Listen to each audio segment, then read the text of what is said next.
Hi friends, బాండ్లీ పెట్టేసుకుందాం. Stove వెలిగించేసుకుందాం. Okay, oil వేసేసుకుందాం. ఎంత కావాలంత అంత వేసేసేస్తున్నారు అనుకుంటున్నారా? గోచిక్కుడుకాయ కూర వండేసుకుందామండి. Oil heat అవ్వనిద్దాం. చూడండి, ఆయిల్ బాగా హీట్ అయిపోయింది కదా. జీలకర్ర వేసేసుకుందాం. పచ్చిమిర్చి వేసేసుకుందాం. నేను 2 పచ్చిమిరపకాయలు తీసుకున్నానండి. 2 ఉల్లిగడ్డలు పెద్దవి.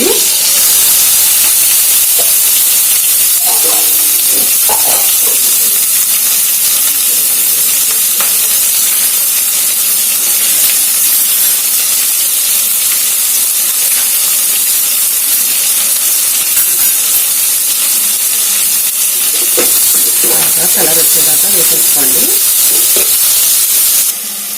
చూడండి ఫ్రెండ్స్, ఉల్లిపాయలు బాగా వేగిపోయింది కదా. గోచిక్కుడుకాయ వేసేసుకుందాం. ఇవి కూడా బాగా కలర్ వచ్చేదాకా వేసేసుకోండి.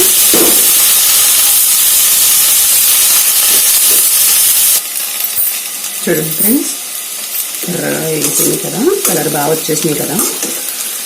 టమాటా ముక్కలండి, చిన్న చిన్నగా 2 టమాటాలు.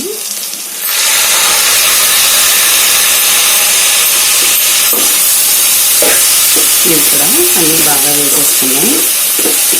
బాగా మగ్గాలండి. వేసుకుని వేసుకుంటాం. కలర్ బాగా వచ్చేయండి. చాలా చాలా టేస్ట్ ఉంది. పీచు పదార్థం ఆరోగ్యానికి చాలా చాలా మంచిది గోచిక్కుడుకాయ. అందరూ కూడా చాలా ఇష్టంగా తింటారు.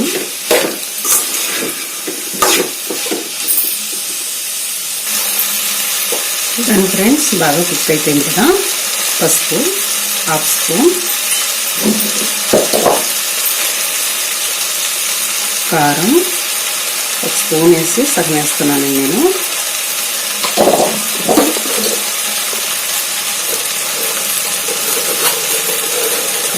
కల్లుప్పండి, 1 స్పూన్ సరిపోతుంది.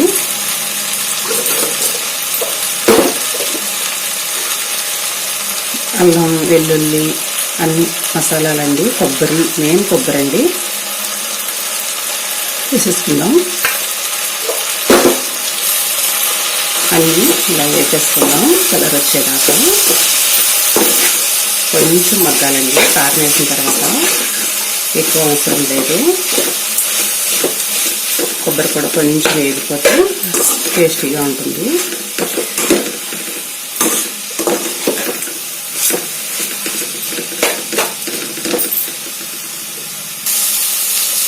చూడండి ఫ్రెండ్స్, అంతా వేగిపోయింది బాగా. కారం అది బాగా పట్టేసింది, స్మెల్ వస్తుంది. వాటర్ పోసేస్తున్నామండి.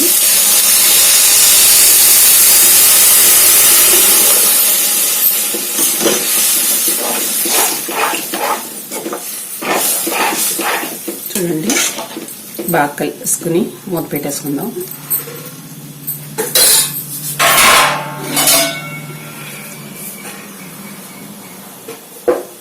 చూడండి ఫ్రెండ్స్, ఇలా మూత పెట్టేసి 10 నిమిషాల తర్వాత చూసేద్దాం.